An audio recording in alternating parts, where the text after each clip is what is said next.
Mister Ilango அவர்களை மேலைக்கு வழங்கும்.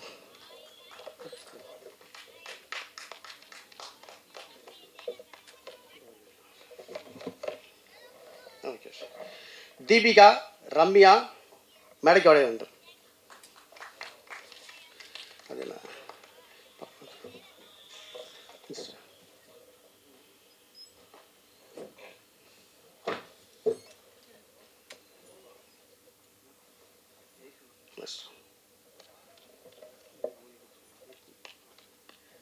Lucky sir மேடைக்கு வர வேண்டும். லக்கி சார் இல்லை வாங்க. குணா சார்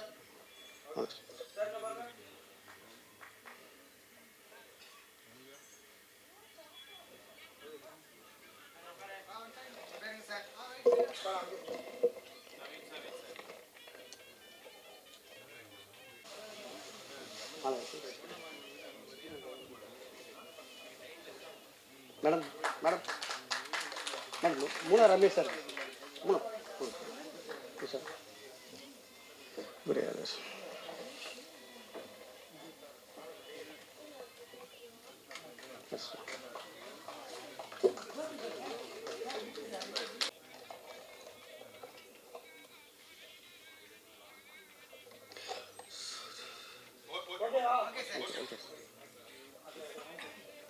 வேண்டியிருக்கு. அந்த அந்த அவசரத்தினால தான்.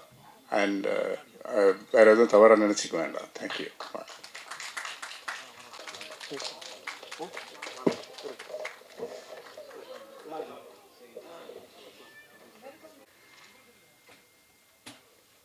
இந்த நிகழ்ச்சியில் கலந்துக்கிறதுல எனக்கு ஒரு பெரிய சந்தோஷம். என்னென்ன முதல் காரணமே மேக்னா அவர்கள் தான். ஏன்னா கடின உழைப்புக்கு அவங்க ஒரு உதாரணம் சொல்லுவேன். பல தடைகளையும் மீறி நிறைய கஷ்டங்களையும் தாண்டி நம்ம செய்யணுங்கிறது நம்ம எல்லோரும் எப்பொழுதுமே எல்லாருமே நமக்கு கொடுக்குற அறிவுரையாக இருக்கும். இல்லை நம்ம சாதாரணமாக உட்காந்து பேசிகிட்டு இருக்கும்போது கூட சொல்லுவோம். அதெல்லாம் நான் நேரடியாக பார்த்துருக்கேன். இவங்க இவங்களுடைய வளர்ச்சி அதில் நான் இன்றைக்கி ஒரு ஒரு ஒரு ஒரு பங்கு இருக்கிறதுல, அதில் ஒரு பாட்டாக நான் இருக்கிறதுல நான் ரொம்ப சந்தோஷப்படுறேன். இந்த படம் ரொம்ப சிறப்பாக அமையணும், வெற்றி படமாக அமையணுங்கிறது என்னுடைய வாழ்த்துக்கள். நன்றி, வணக்கம். தயாரித்து இந்த படத்தை வாழ்த்து வந்த அனைத்து நல்ல உள்ளங்களுக்கும் என்னோட மாலை வணக்கம். இப்போ டத்தோ சரவணன் சார் சொன்ன மாதிரி மேகனா எனக்கு ரொம்ப வருஷமான ஃப்ரெண்டு. நிச்சயமாக அவங்களுக்காக தான் அந்த படம் நடித்தேன். நடிக்கிறதுக்கு ஒரு சின்ன ஒரு கேரக்டர் பண்ணியிருக்கேன். இந்த படத்தில் ஒரு கேமராமேன் சிவா ஆகட்டும், ஒரு ஜெய்சன் ஆகட்டும், எல்லாருமே மிக சிறப்பாக பண்ணியிருக்காங்க.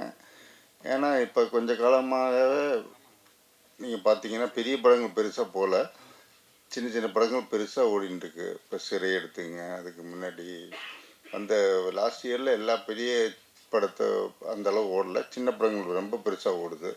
அந்த வகையில் இந்த படம் மிகப்பெரிய வெற்றி அடையும் என்று நம்புகிறேன். இவர் நம்ம மூணா ரமேஷ் மிக ராசியான ஒரு நடிகர். டிகேஎஸ் அவர் நடித்த எல்லா படமும் பெரிய ஹிட்டு. அதனால் எல்லா அம்சமும் இந்த படத்தில் சேர்ந்து வந்திருக்கு. அதனால் எல்லாருக்கும் மிகப்பெரிய வெற்றி படமாக அமைஞ்சு இது மூலமாக எல்லாருக்கும் ஒரு நல்ல ஃப்யூச்சர் அமையணும் என்று வேண்டி விடைபெறுகிறேன். நன்றி, வணக்கம்.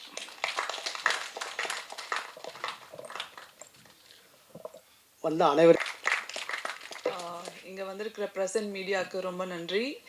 என்னோட சார்பாக இங்கே வந்திருக்கிற எல்லா பெரிய ஆட்களுமே பேசிட்டாங்க. எனக்கு பேசுகிறதுக்கு எதுவுமே இல்லை. இருந்தாலும் அவர் இருக்க பிஸியில் எனக்காக நமக்காக தத்தோஸ்ரீ இங்கே வந்ததுக்காக சரவணன் சார் ரொம்ப நன்றி சொல்கிறேன். அண்ட் நம்மளோட படத்தோட டீமுக்காகவும் நான் ரொம்ப நன்றி சொல்கிறேன். இங்கே எல்லாருமே ஒரு ஃபேமிலி மாதிரி தான் நாங்கள் ஒர்க் பண்ணியிருக்கோம். கேமராமேன் சாராக இருக்கட்டும், அவர் ரொம்ப சப்போர்ட்டிவாக எல்லாமே பண்ணி கொடுத்துருக்காங்க. புது ஆர்டிஸ்ட் கிட்ட எப்படியெல்லாம் வேலை வாங்கணும் அப்படின்றது அவர் ரொம்பவே நல்லா ஒர்க் பண்ணியிருக்காங்க. எல்லாருக்கும் ரொம்ப தேங்க்ஸ். நன்றி. கிடைச்சா வாங்கி போட்டுருவேன், என்னைக்காவது சினிமாவுக்கு உதவும்னு சொல்லிட்டு 4 வருஷத்துக்கு முன்னாடி பெங்களூர் போய் வாங்கிட்டு வந்த ஷர்ட்டு மேக்னாட்டி இந்த டிவிகே படத்துக்கு தீவினை கண்டு. டிவிகேன்றது இன்னைக்கு பிராண்டு, அது காரணம் விஜய் சார். அது அரசியல்ல, இது தீவினை கண்டி. படத்தோட அர்த்தம் புரிஞ்சவங்களுக்கு, இது தீவினை கண்டவங்களுக்கு தமிழ் அர்த்தம் புரிஞ்சிருந்துச்சுன்னா இந்த படம் சக்ஸஸ். போலீஸ், இந்த படத்தோட உயிர் நாடியே ஒரு போலீஸ் தான். ஸோ அந்த போலீஸாக நடிக்கிறதுக்கு நாங்கள் சூப்பர் டீம் போனோம். அது சில கஷ்டங்களை துன்பங்கள் தேனம்பு சார்லாம் ரொம்ப மாபெரும் படங்கள் நிறைய நான் பார்த்துருக்கேன். இவருடைய ஜூனியர்ஸ்லாம் என்கிட்ட ஒர்க் பண்ணியிருக்காங்க. அப்போ மேக்னா சொல்லிச்சு தேரப்பி சார் வராங்க. சரி, தேரப்பி சார்ட்ட நம்பி பழகிறது இல்லைன்னு வந்து உட்காந்த உடனே ஒரு 2 மினிட்ஸ் தான் இருக்கும். என்னை பற்றி என் ஜாதகத்தையே சொல்கிறார், என்னை பற்றி சினிமா இண்டஸ்ட்ரியில் சொல்கிறாரு. ஸோ அவரோட நடித்த பெருமை. அதுக்கப்புறம் என்னென்னா, இந்த சினிமாவில் இந்த மாதிரி ஒரு சின்ன படங்கள், சின்னன்னா இது ஒரு 2-3 கோடி ரூபா 4 கோடி ரூபா போட்டு எடுத்திருப்பாங்க.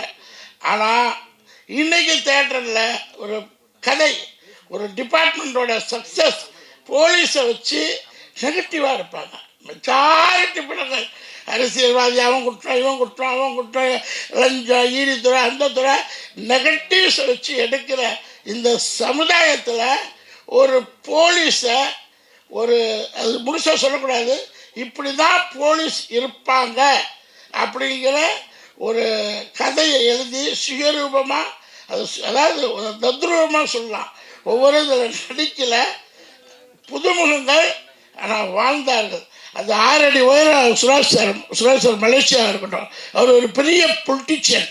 அவர் அது ஜிப்பு பேண்ட்டு, இங்கே நமக்கு அளவு பேண்ட் எடுத்து தைக்கிறதுக்கு டைம் இல்லை. அவர் உள்ளது ஆச்சரியம். அடுத்து இன்னொருத்தர் இருப்பார் 6.5 ரெகு. இந்த மாதிரி 6 அடி உள்ள பீப்புளை, ரியல் பீப்புளை சினிமாக்குள்ளே கொண்டு வந்து மேக்னா டீம் நடிக்க வச்சு அவங்களுக்கு கேரவன் எடுத்து சர்வீஸ் பண்ணி ஒரு ஸ்டார் வேல்யூ. நான் எல்லா படத்துலையும் ஸ்டார் வேல்யூ தான், கேரவன் தான், அசிஸ்டன்ட் தான். அதே மாதிரி எல்லாத்துக்கும் நல்ல ஒரு வெயில் காலத்தில் இந்த மாதிரி ஒரு சுச்சுவேஷனில் ஷார்ட் ஃபிலிமில் இந்த தீவினை கண்டி படம் தயாராகிருக்கு. ஸோ அதை மீடியா பீப்புள், நீங்கள் இன்றைக்கி இருக்கிற அஜித் சார் படம், அடுத்து அந்த விஜய் சேது சார் படம், சிவகாசி சார் படம், டாப் 10 ஹீரோ, டாப் 10 ஹீரோயின் படத்தில் இந்த போலீஸ் படத்தை கொண்டு போங்க. இது ஒரு சத்திரியனாகலாம், இது ஒரு சிங்கமாகலாம், அப்புறம் அந்த மாதிரி வரும். அது என்னால் முழு ஒத்துழைப்பு கொடுக்க முடியல, ஏன்னா நான் கொஞ்சம் ஹெல்த் சேலஞ்சஸ்னால கொஞ்சம் ஒரு 50% தான் அதில் நடிச்சிருப்பேன். அதுவும் 3ஆவது ரமேஷனால அவர் எனக்கு ஃபுல் கம்பெனி கொடுத்தாரு. இதுதான் எங்களுடைய ட்ராவலிங். இதில் தீபிகா பிளாப்ளா 5 ஹீரோயின்ஸ், அழகான ஹீரோயின்ஸு. எல்லாத்தோடையும் இன்றைக்கி தீபிகா இருக்கட்டும், ரியாவாக இருக்கட்டும், ரம்யாவாக இருக்கட்டும், அப்புறம் 5 ஹீரோயின்ஸு. ஒரிஜினல் சினிமாவுக்கு ஒரு என்டர்டெயின்மெண்ட் வேணும். லேடி அப்போலாம் இப்போலாம் மாறிதுதாங்க. அதே குண்டு கலாச்சாரம், டப்பு டப்பு டப்பு டப்பு, வெறும் என்கவுண்டர் தான். ஒரு வீட்டிலேருந்து ஒரு படம் பார்க்க போனால் ஒரு பாவாடை தாவணியை பார்க்க வேணாம், அட்லீஸ்ட் லேடிஸ் ஒரு பேண்ட் ஷர்ட்லையாவது பார்க்க வேணாம். இந்த படத்தில் பாவாடை தாவணியும் இருக்கும், லேடிஸு பேண்ட் சட்டையிலையும் இருக்கும். இதுதான் இந்த படம். நிறைய விஷயங்கள் நானே சொல்லிட்டேன். அதே மாதிரி சினிமாங்கிறது நான் 200-300 கோடி ரூபாய்க்கு அன்றைக்கி பிஸ்னஸ் பண்ணேன். இன்றைக்கி அது 10,000 கோடியோட வேல்யூ. அதை விட்டுட்டு 10,000 கோடி பிஸ்னஸ்ஸு ராஜா மாதிரி வாழ்வேன். ஏன்னா ஃப்ளைட், ஏன்னா கார், நான் 7 ஸ்டார் ஹோட்டல். இந்த லைஃப்பை விட்டுட்டுன்னா விடலை, அதை விட பவர்ஃபுல் சினிமாவுக்கு இன்றைக்கி ஒரு அடி எடுத்து வச்சுருக்கிறேன். நீங்கள் பிஸ்னஸ் மேன், நீங்கள் முதல்ல ஜாப் லோயர். ஒரு 35 வயசுக்கு அப்புறம் வேலைக்கே நீங்கள் போகாதீங்க. வேலைங்கிறது ஒரு டிசீஸு. ஏதோ இந்த ஃபேமிலி 2 குழந்தைகளுக்கு அளவுக்கு வேலைக்கு போயிட்டு நீங்கள் பிஸ்னஸை கற்றுக்குங்க, சினிமாவை கற்றுக்குங்க.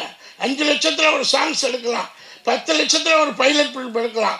1 கோடியில் மேக்னா டீமோட டைப் பண்ணிக்கங்க. 1 கோடி ரூபாயில் உங்களுக்கு படம் எடுத்து தருவாங்க.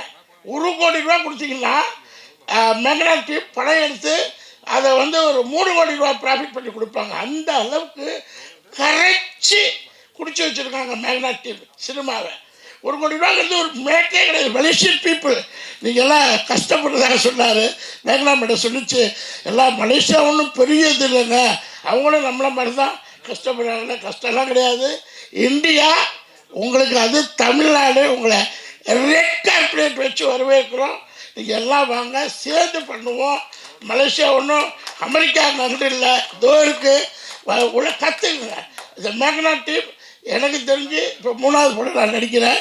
இன்னும் ஒரு 40-50 படம் பண்ணி, எப்படி லாங்குவேஜே தெரியாத ஆர்பி சௌத்ரி சார் வந்து தமிழ் சினிமாவில் 100 படம் எடுத்தார். Successful man. அவருக்கு லாங்குவேஜ் தெரியாது, தமிழ் தெரியாது, ஒன்லி மார்வாடி தான் தெரியும். அவருக்கு பணம் மட்டும் தான் தெரியும். சினிமாவில் பணத்தை மட்டும் வச்சுக்கிட்டு ஒன்றும் பண்ண முடியாது. 100 கோடி படம் இருந்தாலும் 3 டேஸில் வாஷ் அவுட் ஆகிடும் சினிமா. நினைச்சால் டைரக்டர் மனசு வச்சால் 100 கோடியை காட்ட முடியும், இல்லாட்டி 2 கோடியில் எடுக்க முடியும். அதை நீங்கள் தான் அலசி ஆராய்ஞ்சு இந்த கம்பெனி மேக்னா ஃபிலிம்ஸு, இன்னும் நிறைய பேர் சொல்ல விரும்பல, top 10 hero, top 10 hero, top 10 heroine, அவங்களும் ஃபேக்ட்ரி வச்சுருக்காங்க, ஃபிலிம் ஃபேக்ட்ரி. வாங்க, இந்த தொழில் வந்து ஒரு புண்ணியமான தொழில். இன்றைக்கி மேக்னா ஃபிலிம்ஸ் வந்து ஒரு 1000 பேருக்கு அன்னதானம் போட்டிருப்பாங்க. 3 வேளை சாப்பாடு, துணிமணி தானம், கர்மங்க. ஒரு சினிமா ஒவ்வொரு முதலாளியும் செய்யக்கூடிய கர்ம வினை. துணி கொடுக்கறது, சோறு போடுறது, அழகுபடுத்துறது, இதெல்லாம் யார் செய்வா? எந்த துறையில் செய்கிறாங்க? 3 வேளை சோறை போட்டு யூனிஃபார்ம் போட்டு 15 மணி நேரம் நிற்க வைப்பாங்க. போய் பாருங்கள், கார்பரேட் கம்பெனியில் அட்டிமை மாதிரி வச்சுருப்பாங்க. சினிமா 12 மணி நேரம் வெயிலில் நின்றாலும் அந்த அவர் பாராட்டணும். ரொம்ப அவருக்கு ஒரு அப்ளாஸ் கொடுத்துருங்க. சுரேஷ் சார் எந்திரிங்க சார், கொஞ்சம் எந்திரிங்க. எனக்கு அப்படியே மனசை வருத்துச்சு. ஒரு பெரிய பொலிட்டீஷியனுங்க மலேசியாவில். எனக்கு 3 பொம்பளை பிள்ளைங்கிற கேட்டேன், உங்கள் பையன் இருந்தால் எவ்வளோ பிடிச்சிருப்பான்னு. அவர் பையன் சொல்ல, எனக்கு 3 பொம்பளை பிள்ளைங்க, என்ன பிஸ்னஸ் பண்ணுறீங்க? Malaysian politician. சரி, அதுக்கு முன்னாடி நிறைய கதைகள்லாம் சொன்னார். ஸோ ஒரு குடும்பத்தோட இந்த மேக்னா டீமுக்காக மொட்டை வெயிலில் 3 பொண்ணுங்க எல்லாம் எங்கே வச்சு 10, 15, 20க்குள்ளே கூட்டிகிட்டு வந்து ஒரு ரெஸ்பான்சிபிலிட்டியோட அவர் இந்த படத்தில் வராரு. இது பெருமையாக இருக்குது. மலேசியாவில் வந்து குடும்பத்தோடு வந்து ஃபேமிலியோடு வந்து இந்த இதில் நடிக்கிறது பெருமை. அதே மாதிரி தங்கராஜ் அண்ணன் வந்து சினிமாவில் 40 ஆண்டு கால எக்ஸ்பீரியன்ஸ், பிளட்டு. அவரை பற்றி சொல்லணும்னா, அவர் வந்து ஹெல்த்து சேலஞ்ச் ஆன காலத்துலேயும் வந்து இந்த மேக்னா டீமுக்காக உட்காந்து அட்வைஸ் பண்ணுறது பெருமையாக இருக்குது. இந்த மாதிரி ஒருத்தரையும் சொல்லிக்கிட்டே போகலாம். மேனேஜர்ஸ், டீம்ஸு எல்லாத்தையும் சொல்லிக்கிட்டே போகலாம். அப்புறம் நானே பேசுகிறேன், மற்றவங்களுக்கு இடம் இருக்காது.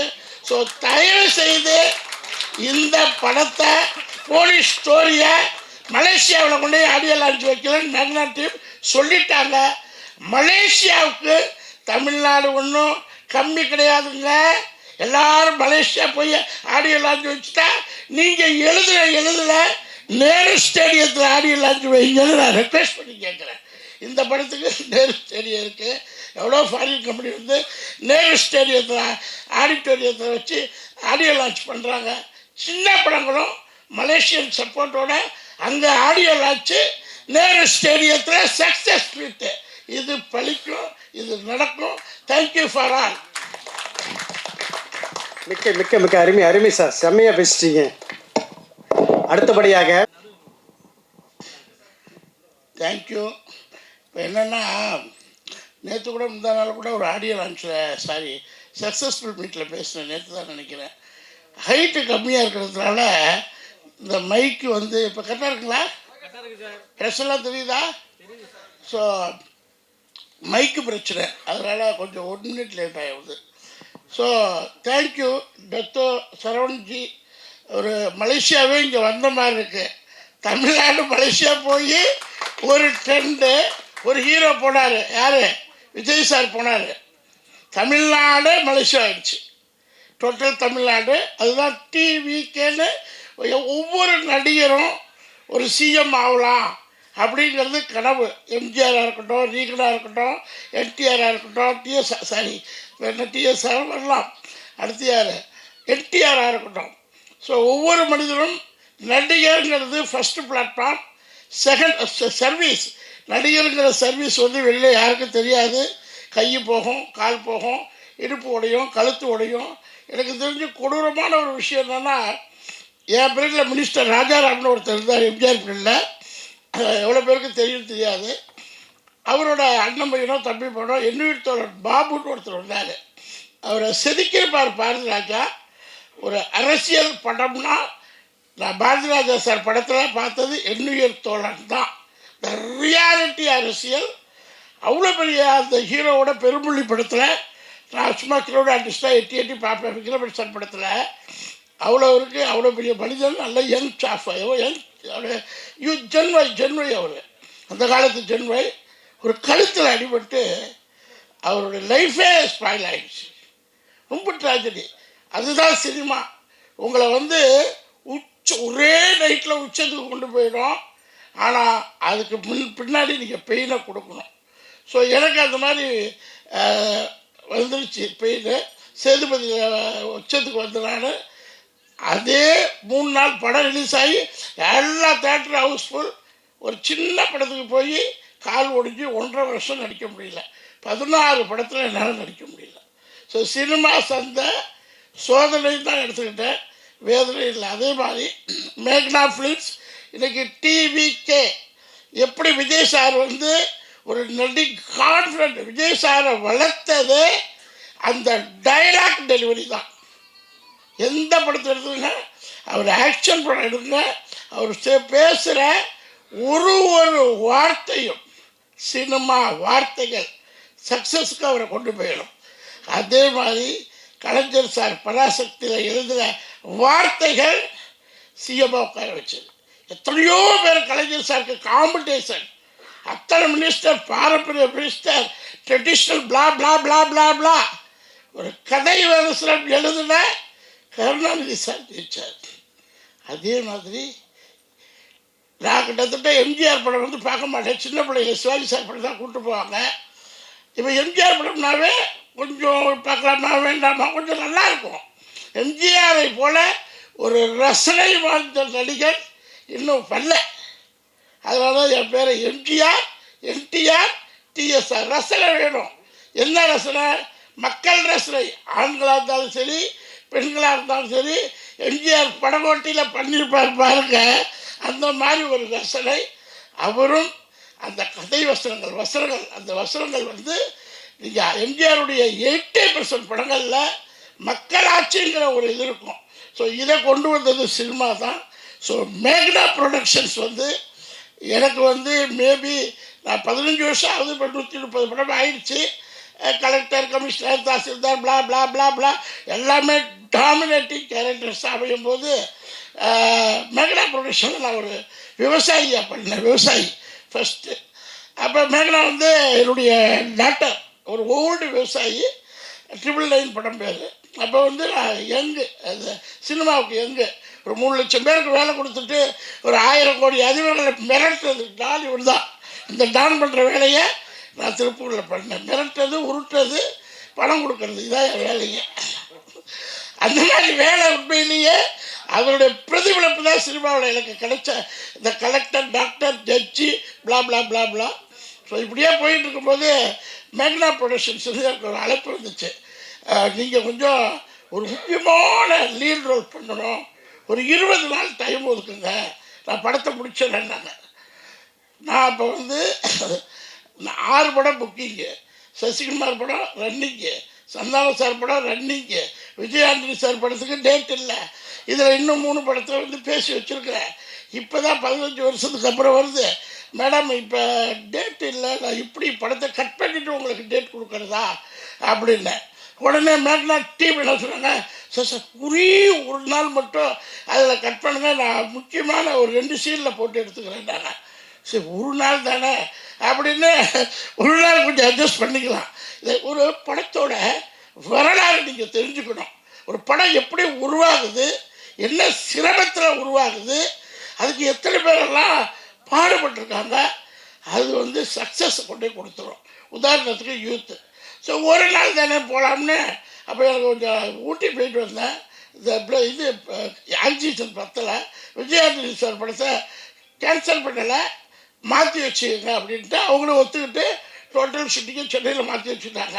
ஸோ அந்த மாத்திரை ஒரு நாள் சரி நம்மளுடைய மேக்னா டீமுக்கு கொடுப்போம் போய் நடிப்பேன்னு போனால் ஒரே இழப்பு பயங்கரமாக. ஷூட்டிங் வச்சுருக்காரு செங்கல்பட்டில், ஏன்னா இங்கெல்லாம் அவருக்கு லொக்கேஷன் கிடைக்கல. சரி எனிவே ஒன் டே நடித்தேன். ஒன் டே நடித்து முடிச்சுட்டு வந்தேன். மறுநாளும் மறுபடியும் மேக்னா டீம் சார் இன்னும் ஒரே நாள் கொடுங்க சார், அந்த கண்டினியூட்டியை நாங்கள் ஃபில் பண்ணிடுவோம். தேடப்பன் சார் வராரு, அவர் டேட்டே வாங்க முடியாது, அவரோட தான் உங்களுக்கு காம்பினேஷன். சரி இன்னொரு நாள் கொடுத்துட்டேன். சரி ஒரு நாள் தானே இழப்போட போயிக்கலாம் அப்படின்னு. அந்த 2 நாள் முடித்ததுக்கப்புறம் திடீர்னு இந்தியாவில் பூகம்பம் வந்துருச்சு. என்ன பூகம்பம்? கேஸ் இல்லை, பெட்ரோல் இல்லை, இது இல்லை, அது இல்லைன்னு சொன்ன உடனே எல்லா சினிமா கம்பெனியும் டேட்டை தள்ளி போட்டாங்க. சந்தானம் சார் 1 மாதம் தள்ளி போடுது, சசிகுமார் சார் 1 மாதம் தள்ளியாச்சு, அந்த படம் 1 மாதம் தள்ளியாச்சு. இங்கே மேக்னா டீமுக்கு அதாவது நான் ப்ரெசன்ஸ் ஆகக்கூடிய டைம் வந்தாச்சு. ஸோ அதனால் 7-8 நாள் நடித்து கொடுத்தேன். பட் முழுசாக நடிக்கலை, ஏன்னா என் மைண்டு வந்து கொஞ்சம் ஹெல்த்து சேலஞ்சு அது வரும் சில நேரத்தில். அப்புறம் இந்த கேரக்டரை பற்றி சொல்லி ஆகணும். எனக்கு எப்போ பார்த்தாலும் சேதுபதி டைரக்டர் தான் போய் சாரும். இந்த பெருமையெல்லாம் சேதுபதி டைரக்டர் தான் பிளேயர்ஸ்ரீ போட்டவர். இப்போ இந்த படத்தில் பார்த்திங்கன்னா 6 அடி எல்லாம் இருப்பாங்க, எல்லாமே ஆக்டர்ஸ், மலேசியன் டீம். ஒருத்தர் 6 அடி, ஒருத்தர் 6 அடி, ஒருத்தர் டான், ஒருத்தர் பேரில் சிங்கப்பூர், அப்புறம் எல்லாம் ஹரி, எல்லாம் பார்த்தா 6.5. யார் அந்த படத்தோட ஒரு ஃப்ரேமும் அந்த Siva sir, credit goes to Siva sir. வந்தவொடனே நான் கேட்டேன் மேக்னா இவ்வளோ பெரிய 6 அடி உயரம், 6 அடி உயரத்தை இன்டர்நேஷ்னல் பீப்புளை மலேசியா கொண்டு வந்து இறக்கிருக்கீங்களே, இதுக்கெல்லாம் யார் கேமரா டீம்னு யார் தெரியுமா? வேல்ராஜ் சாருடைய அசோசியேட்மா, நான் வேல்ராஜ் சாரோட நடித்து முடிச்சுட்டேன், யாருன்னு சொல்லுமா அப்படின்னு. அவனே நான் கொண்டு போய் காரில் உட்கார வச்சுட்டாங்க. ஒரு 1 மணி நேரம் நடிக்கலை. அப்புறம் நைஸாக நான் எந்திரிச்சு வந்து பார்த்தேன், இவர் நடிகராச்சே, இவர் எப்படி கேமரா பண்ண அப்படின்னா. இல்லை சார், அவரோட ஒர்க் பண்ணவங்கள்ட்ட ஃபோன் பண்ணி கேட்டேன், அவர் நடிக்கவும் செய்வார், வில்லனா கேமராவும் பண்ணுவார், ரொம்ப த பெஸ்ட் அப்படின்னு என் ஃப்ரெண்டு அவரும் 10 கோடியில் ஒரு படம் பண்ணிட்டு இருக்காரு. ஸோ அப்படி ட்ராவல் பண்ண ஆரம்பித்தோம்.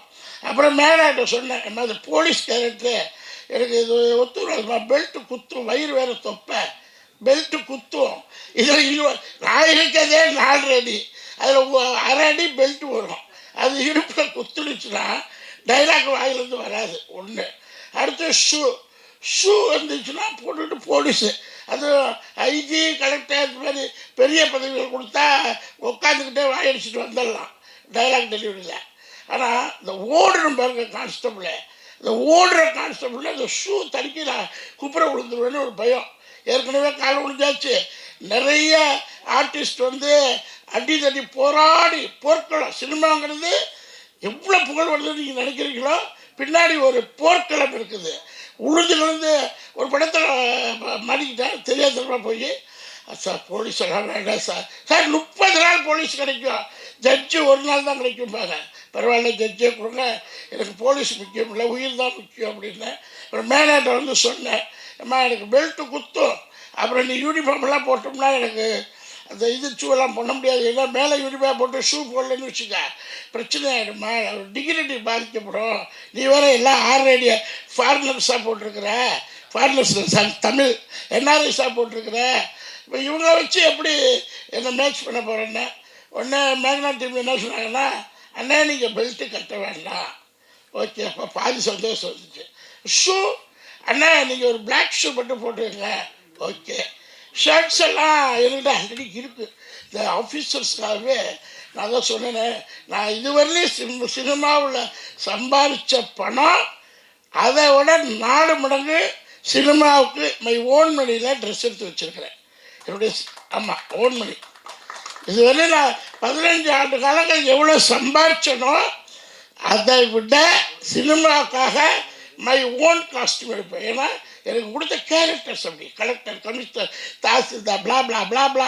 அப்போ ட்ரெஸ் கோடு நானே எடுத்து வச்சுருக்கேன். கவரிங் நகை ஒரு 3 to 4 லட்ச ரூபாய்க்கு எடுத்துருவேன். என் ஒய்ஃபு அன்றைக்கி எடுத்தால் எடுத்துங்க, தங்க நகை எடும்பாங்க.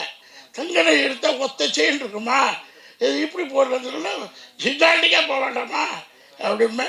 அதோட பெனிஃபிட்டெல்லாம் நான் அடைஞ்சிட்டேன். இந்த 130 படத்தில் எனக்கு கிடைச்ச அந்த பிராண்ட் வேல்யூ, நான் எடுத்த ட்ரெஸ்ஸை விட, காஸ்டியூமை விட, அசசரிஸை விட, விற்க விட பல்லாயிரம் மடங்கு பேர் புகழ். இது சினிமாக்காரங்களுக்கு நான் ஹம்பிள் ரெக்வெஸ்ட்டாக வைக்கிறேன்.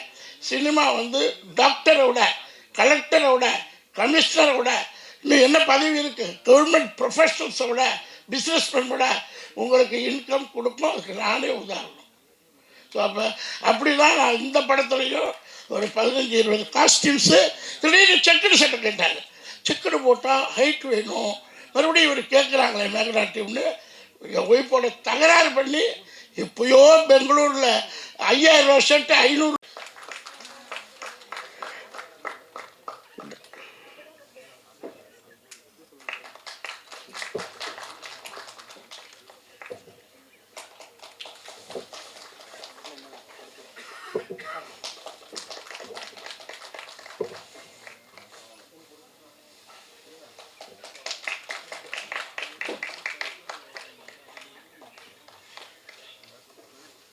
Ramesh sir, Ramesh sir, Ramesh sir, sir 3 Ramesh sir மேடைக்கு வரணும். தயவுசெய்து ப்ளீஸ் சார்.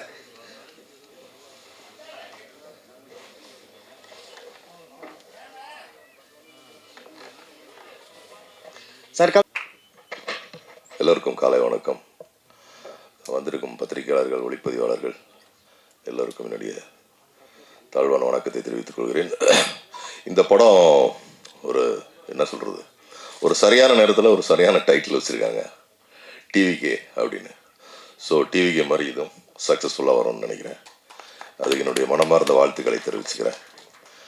இந்த படத்தில் மலேசியாவிலேருந்து நம்முடைய இரத்த சொந்தங்கள் நிறைய பேர் வந்து பங்கேற்றிருக்காங்க. நிறைய பேர் நடிகர்களாக மாறியிருக்காங்க. அவங்க எல்லோருக்கும் என்னுடைய வாழ்த்துக்கள். அப்புறம் டிஎஸ்ஒய் அவர் இந்த படத்தில் நாயகனாக அறிமுகமாக இருக்கார். நிறைய ஹார்ட் ஒர்க் பண்ணியிருக்காருன்னு நினைக்கிறேன். நான் அவர் கூட கொஞ்சம் சீன்ஸ் தான் நடித்தேன். அப்புறம் அந்த படத்தை தயாரித்த மேக்னா மேடம், அந்த டைரக்ஷன் டீம் எல்லோருக்கும் என்னுடைய வாழ்த்துக்கள். ரொம்ப ஹார்ட் ஒர்க் பண்ணாங்க. இந்த படம் வந்து ஒரு போலீஸ் பேஸ்டு, ஆனால் த்ரில்லிங்காகவும் இருக்குது, ஹியூமராகவும் எடுத்திருக்காங்க. நிறைய சென்டிமெண்ட்ஸ், எமோஷனல், இப்படி ஒரு போலீஸ் ஸ்டோரி மாதிரி இல்லாமல் எல்லாம் கலந்த ஒரு போலீஸ் கதை. நல்லவர்கள், கெட்டவர்கள், அப்போது போலீஸில் எல்லாத்தையுமே நியாயப்படுத்தி எடுத்திருக்காங்க இயக்குனர். ஸோ இந்த படம் வெற்றி பெற என்னுடைய வாழ்த்துக்கள். அண்ணன் இப்போ டிஎஸ் சார் அண்ணன் வந்து தான் அந்த படத்தில் மெயினாக அவர் பயங்கர ஹியூமர் பண்ணியிருக்கிறாரு. அப்புறம் இப்போ பொதுவாகவே வெற்றி படங்களுக்கு ரொம்ப சென்டிமெண்ட்டான ஆள் நம்ம தேனப்பன் சார். அவரும் இந்த படத்தில் ஒரு முக்கியமான கதாபாத்திரம் நடிச்சிருக்கிறாரு. அது எங்களுக்கு ஒரு பெரிய விஷயம் தான். அது ரொம்ப ஆசீர்வாதம். ஒரு பெரிய அனுபவசாலி. இப்போ வர்ற எல்லா படங்கள்லையுமே தேனப்பன் சார் இருப்பார். ஏன்னா அவர் நிறைய அட்வைஸும் ஸ்பாட்டில் வந்து அவ்வளோ எல்லாரையும் கண்டித்து, அவர் இந்த தயாரிப்பாளராக இருந்ததுனால எந்த தவறுகள் நடந்தாலும் எல்லாருக்கும் அட்வைஸ் பண்ணி அந்த படத்தை நல்வழிப்படுத்துறதுல அவர் எப்பயுமே ஒரு பங்கெடுப்பார்.